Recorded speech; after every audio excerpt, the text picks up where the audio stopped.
Fíjese en esta imagen aérea. ¿Logra ver esta pequeña mediagua de madera? ¿Qué pensaría si le dijera que terrenos fiscales como estos son tomados y luego vendidos de forma ilegal a familias haitianas recién llegadas a Chile? Al parecer hay una red entre extranjeros y nacionales que se dedican a ocupar estos bienes nacionales de uso público, los lotean y se los venden al parecer a esta gente. Entonces estamos haciendo esa investigación también porque había algún tipo de delito que podría surgir de esta acción. 40 familias de Haití fueron estafadas con este nuevo estilo de engaño. Efectivamente, se toman en este caso la ribera ahí del río, un bien nacional de uso público, y lo lotean, cual si fuera una inmobiliaria, y después proceden a vender esos sitios o arrendarlos a la gente que desea ocuparlo en forma ilegal. Como si se tratase de una inmobiliaria, vendían y arrendaban tomas ilegales en la comuna de Colina. Terrenos que además no eran nada de baratos. ¿Cuánto cobran por un terreno de estos? Según la información que manejamos, entre 250.000 y 500.000 pesos, y si no, se lo arriendan entre 80 y 100.000 pesos mensuales. El hecho fue registrado en el sector de la ribera norte de Colina, justo a un costado del río, una zona de inminente peligro. Evidentemente es un sector que no está habilitado para edificar ni para construir, por cuanto es una ribera de río, con el peligro que ello conlleva. Entonces, por eso mismo, entre otras cosas, aparte de lo ilegal que una toma, se les procedió a sacar. Además de vivir constantemente amenazados por la naturaleza, este espacio luce totalmente descuidado. En las noches muy oscuro y en el día solitario, incluso sospechosas cuevas se pueden encontrar a metros de tomas que eran vendidas a quienes buscaban un nuevo hogar en nuestro país. Son ellos haitianos que ocuparon un bien nacional de uso público y se procedió esta mañana al desalojo, por cuanto es una toma ilegal, obviamente. Está en un terreno que es público, y el gobernador, que es quien tiene la facultad de solicitar la fuerza pública, la pidió y se procedió al desalojo.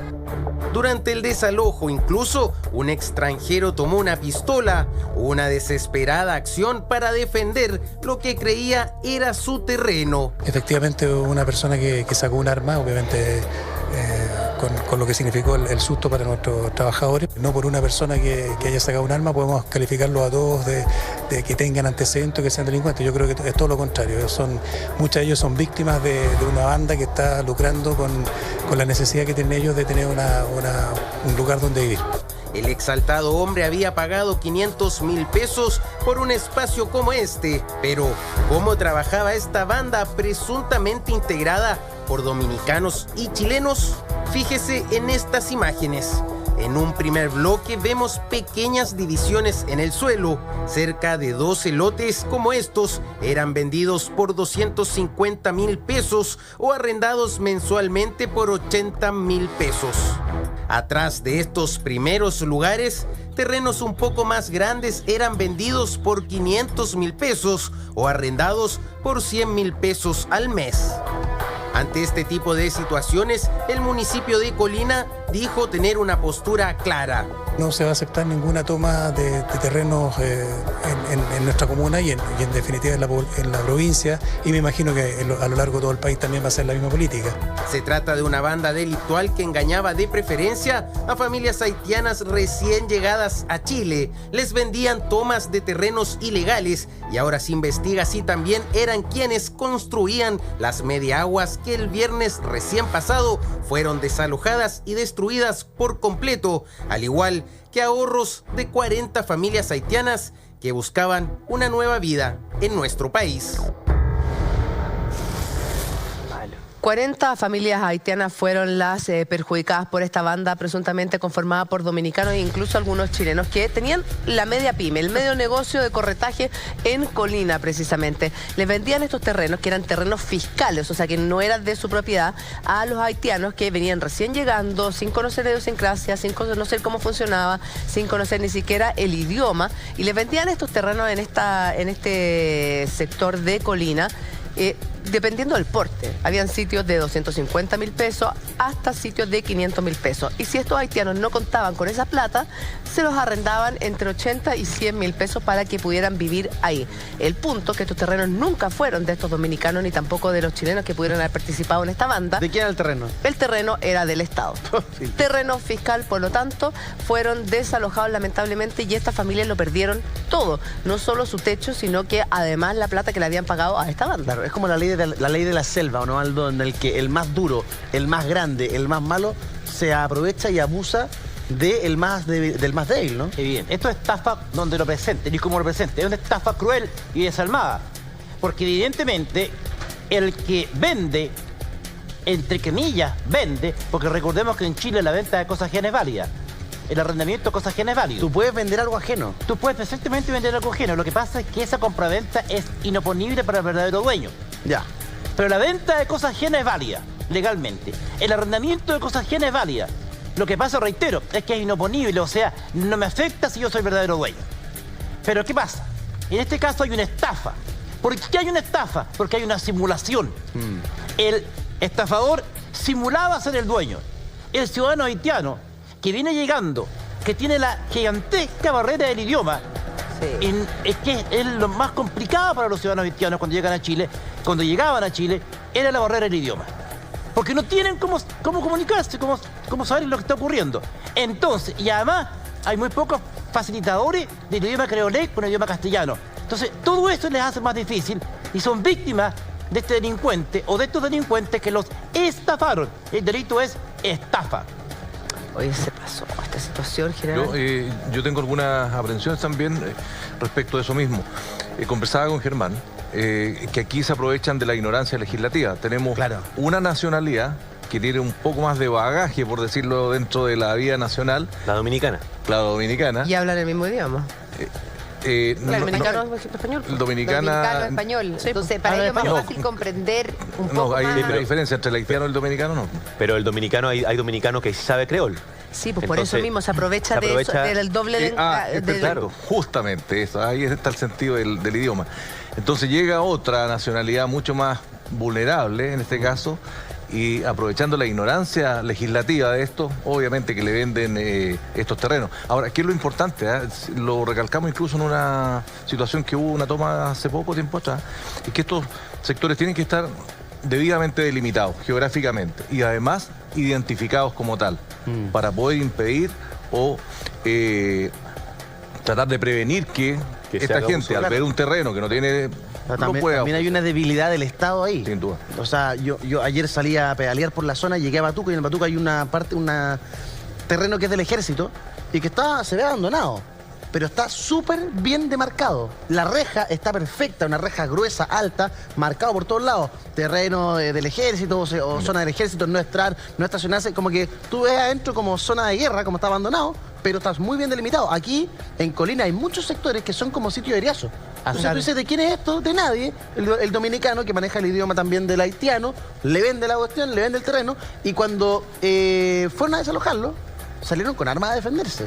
Muchas personas, no sé si son los dominicanos que les ofrecen algún tipo de protección o los haitianos que poseen armas, que algunos tendrán algún tipo de armas a la mala, y salieron con armas a defenderse para defender lo que ellos creen que les pertenece. Donaldo, ¿qué pasa en este caso, por ejemplo? Porque ya vemos que hay unos dominicanos, una banda de dominicanos culpables. ¿Qué pasa con ellos? ¿Por qué el Estado de Chile no los deporta inmediatamente? Porque la pena de expulsión o extrañamiento no es para estos casos.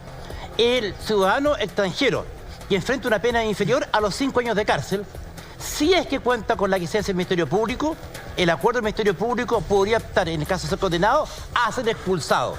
Pero tiene que haber una pena, ante un juicio previo, una investigación previa. No, ok, ya, una investigación, un juicio, yo creo que todo el mundo se merece de que sea la justicia la que dictamine si realmente eres culpable o no. Pero, ok, la justicia dice, sí, ¿sabe qué? Son estafadores, no sé qué. ¿Por qué nosotros tenemos que seguir, o sea, manteniendo, sobre todo, ya, porque a un chileno yo lo entiendo, pero además que vengan delincuentes de otros países y que más encima nosotros los tengamos que mantener? ¿Por qué no es más fácil la ley, o sea, no más fácil, sino que más dura con el extranjero que comete delitos y lo deporta inmediatamente? En Chile no existe la pena de extrañamiento de expulsión inmediata. No existe. Y eso es una grande polémica que se ha instalado en Chile. Las policías se quejan mucho. ¿Por qué? Porque se ha venido a sobrecargar el sistema policial chileno y fundamentalmente el sistema penitenciario chileno. En unidades penales hay módulos enteros destinados al extranjero. Enteros destinados al extranjero. Entonces es muy complejo, porque tiene sus códigos, tiene su forma de su comida, tiene una forma de relacionarse. Entonces el problema es, ¿qué pasa? Recibimos un ciudadano extranjero. Bienvenidos sean todos los extranjeros, por supuesto, están ejerciendo un derecho humano fundamental como es migrar. Es un derecho humano. Sí. Es un derecho humano y hay que reconocerlo siempre. El tema es cuando esa migración es de delincuente. Sí. Pues podemos expulsar inmediatamente. ¿Quién puede hacerlo? ¿La autoridad administrativa? Sí. El intendente puede hacerlo. El intendente puede tomarlo y decirle, señor, yo lo declaro a usted un ciudadano indeseable, extranjero, y lo expulso. Pero ¿qué puede hacer de la persona? Puede apelar ante la Corte Suprema. Y la Corte Suprema va a instruir un proceso y determinar. Y en más del 65% de los casos, la Corte Suprema ha acogido el recurso de este extranjero y le ha dicho, señor, para expulsarlo, señor intendente, tiene que haber un procedimiento judicial previo. Aldo, en este caso son terrenos fiscales, pero también existe la situación cuando se toman casas de privados. Es que en Chile ahí viene Mostrenco. Y hay casos en Vicuña Maquena, en Román Díaz, hubo un capítulo en Su Propia Trampa incluso que mostraba cómo una banda se tomaba una casa y subarrendaba las piezas a extranjeros por 100, por 150 mil pesos. Y había obtenido una ganancia gigantesca, una casa, la dueña de casa que no podía recuperar su vivienda por más de 2 años, y este tipo que se había tomado el inmueble usufructuando la subarrendaba. Subarrendando. Entonces, claro, eso yo lo encuentro peor aún. Usurpación. Exactamente. Mira, Aldo, tenemos un Twitter que queremos compartir con ustedes cuando son las 9:08 de este día lunes. Olivia nos dice, en Antofagasta los colombianos se toman terrenos para luego vender el derecho a vivir en él. La ciudad está plagada de tomas. Al parecer la autoridad no se entera ni por la prensa, nos dice Olivia. Bueno, y lo comentábamos hace algún tiempo también, Aldo, el tema de estas carpas que se ponen en la playa. O sea, hay gente que trata de vivir incluso en las playas de Antofagasta. El tema es que viven en Chile, aclarémoslo a todo el público, en Chile no existen los bienes mostrencos. ¿Qué es un bien mostrenco? Un bien mostrenco es un bien que no tiene dueño. En Chile, todos los bienes que no están inscritos en nombre en particular, se presume son fiscales. Es decir, las cordilleras son cordilleras fiscales, son fiscales. En Chile no hay bienes mostrencos, o sea, sin dueño. En consecuencia, cuando alguien vende un bien que no está en nombre en particular, está vendiendo un bien de una persona jurídica muy precisa, que es el Estado de Chile, que es la nación jurídicamente organizada. Es un delito. Ahora, en Antofagasta es un tema endémico. ¿Para qué hablar de Arica? Claro. ¿Y para qué hablar de algunos sectores de Iquique? Lo mismo. Entonces, por eso es fundamental regular lo que está haciendo el Estado en este momento, es regular la migración. Que se regule y que se evite que personas que llegan a nuestro país queden en situación de víctimas, como muchas de las personas que finalmente les han vendido, los han estafado en aquellas